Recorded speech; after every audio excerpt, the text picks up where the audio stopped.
Welcome to Doc's Lab and our second Master Series.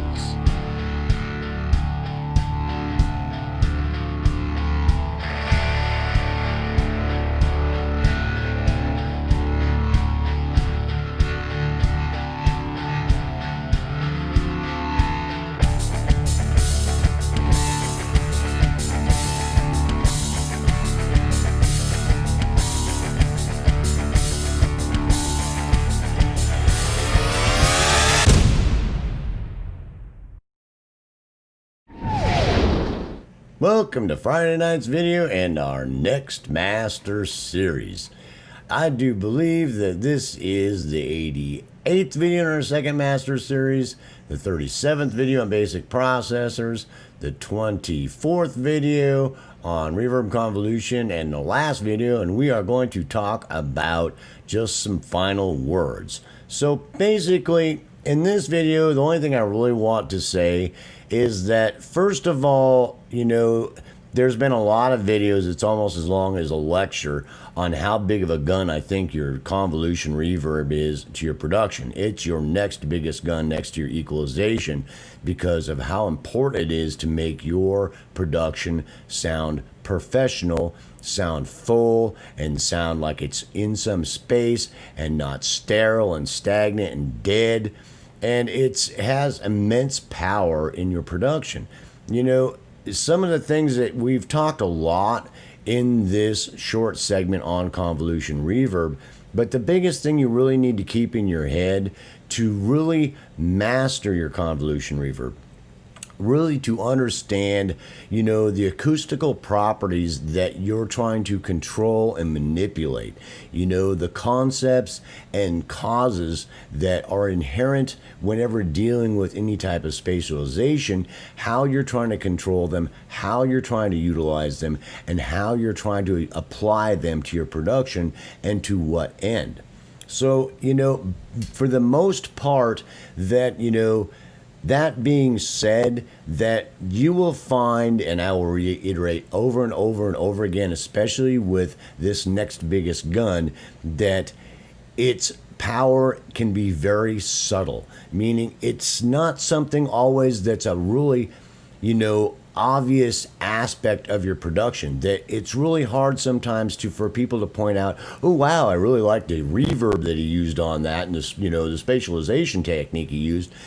A lot of times, the better you get as an audio engineer, and especially using this next biggest gun, is that sometimes it's very subtle, and you really, if it wasn't there, you would know it. But with it there and done well, it's not something you really know is there or really hear per se. Does that make sense? Which makes it a very difficult thing to get across, except for to teach that it's very subtle but very powerful, because just light amounts of it across your production and done well, in the ways we've talked about, and doing a really good job as an audio engineer with really good understanding of what you're dealing with and utilizing this tool and your impulse response as well, is that it's going to have an impact on your production that is immense, that can take your production from being that production to radio ready kind of stuff, and that kind of powerful impact on your production once you start using it well and being a really good audio engineer and understanding its subtle power.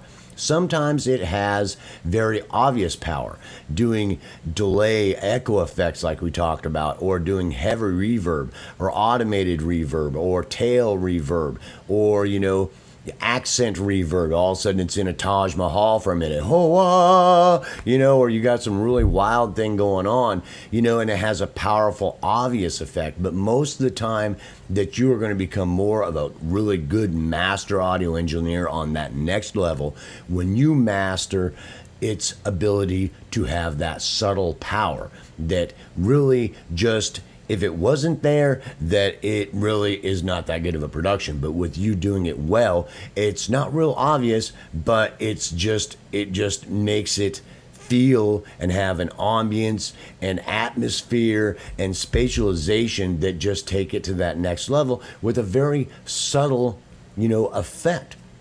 that isn't really obvious, but without it, it just would not have that power. So, and that sounds funny because you're like, well, how do you not hear it, but it's having that effect? As you start to bring it in there lightly, you ever heard the old saying that if you can hear it and it's too much, back off, because now it's becoming something obvious. You're going to start causing mud. It's great on an out front vocal or something every now and then, or an out front track to have an effect.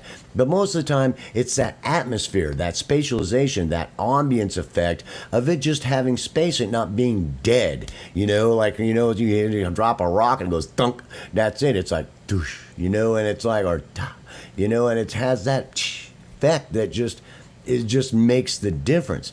So as we talk about, we talked about frequency response, impulse response, characteristics of it, equalization and equalizing them to where they have good frequency response inherent in them. We talked about libraries, the impulse responses themselves, and sculpting them, and all kinds of things like that. And then we went through the convolution reverb itself, and went through most of the most important aspects that are really going to be your focus of attention to make you that next level master audio engineer. And most of the other things you run into are effects, that are just something on there also that you could do some cool thing now and then. That I'm not saying that, you not using them isn't, you want to use them. You can come up with cross delays and, asymmetry things that are happening that will do this real cool thing now and then. Or you might use it on some certain production to do the reverberation a little bit differently and have it a little less subtle and more aggressive to cause this effect, which that's okay.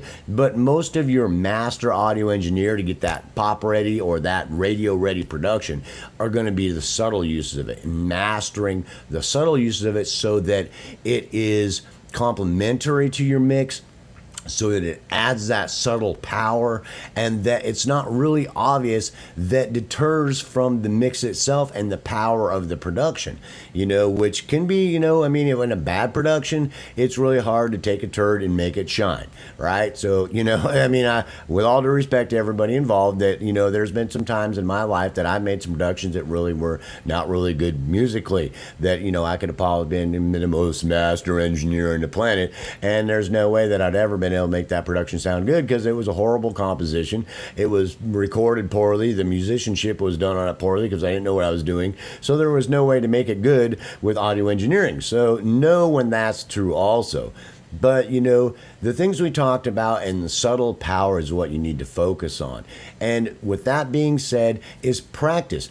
Get out your productions, start practicing the things we've talked about, start using it in the ways we talked about, start trying to excuse my language, start using it in the subtle ways that it just bringing it in there to give it that ambience and that atmosphere and give it some space so it doesn't feel dead, and and not really have it really noticeable, but enough to where it's giving it that spatialization, feeling, and a good space, that has good equalization, a good acoustics from you equalizing your impulse response as well. And you've taken care of the impulse responses, any issues they might have in them, and sound sculpted them really well so they have good harmonic content and they're saturated well and have noise incorporated in them possibly, to where it's you've taken the role of you becoming an acoustician as far as your impulse responses are concerned,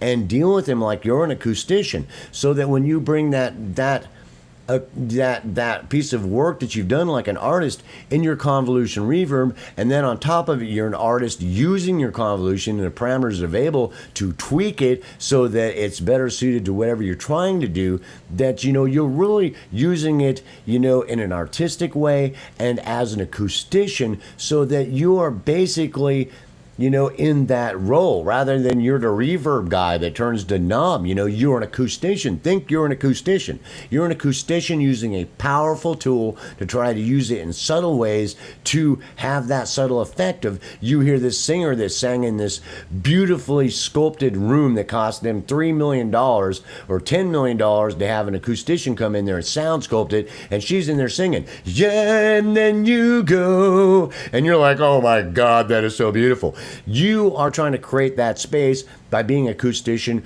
with your equalization. We're working with your equalization or impulse response, with cleaning them up, with sound sculpting them so they have those characteristics, and then you doing that inside of your convolution reverb, shortening your impulse responses, lengthening them, and becoming that acoustician as much as you can with this powerful tool. And the powerful tool you have as a DAW, and the ability for you to do these things with your impulse responses, to go to that next level, to actually think of yourself as an acoustician whenever you're dealing with the impulse responses and or your convolution reverb and your equalization when you're sound sculpting them.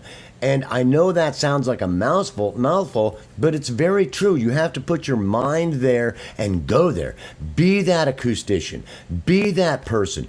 Be that person that's doing that. Be that artistic acoustician that's sound sculpting. And then think about how many different rooms they are.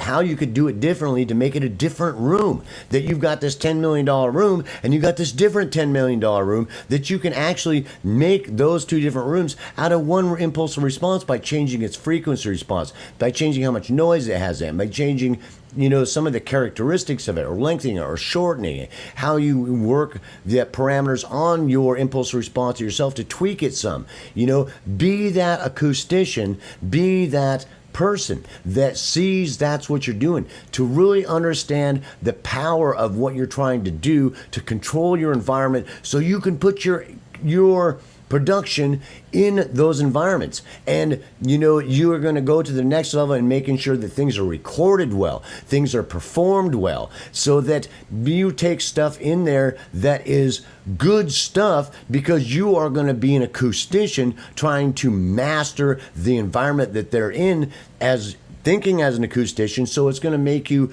do that much better of a job on the rest of your production. Does that make sense? And you'll have really good stuff to work with, so that you can take your stuff and put it in that room that's, like $10 million room that some acoustician came in there with his, scientific degree and created, and you are that person with your tools in your DAW and your convolution reverb and the impulse responses you have. And be that person, and then be that artist to make it a little bit different, or tweak it a little bit to make it sound better for that individual, taking his harmonic content or that instrument into consideration and utilizing those tools a little bit differently to complement him better, so that you are not just that acoustician, but you're that audio engineer that's taking all that acoustician stuff that you've worked with, and you're being the audio engineer and understanding to tweak things a little bit as this artist to make it sound as good as possible for that specific artist or that instrument in that type of production, to be that acoustical engineer that is just that next master level dude. And I know that sounds like a lot mouthful, and you're like, doing God, dude, just go on and on and on. Really put yourself there, bro. I tried to do that with your equalization, and especially here with your convolution reverb, and you putting yourself in that mindset, because you being an audio engineer and doing that, it's going to take you thinking of yourself like that and doing that to get there. And that's what we're doing here in this next master series, in the second master series, to take you to that next level, to make you that next level master audio engineer. Peace, hope, love. I certainly hope you enjoyed this short series on convolution reverb and making you an acoustician in your DAW and an audio engineer acoustician when you're working on projects with the knowledge you have and with the tools you have, being the acoustician to make your project that next level. See you in the next video.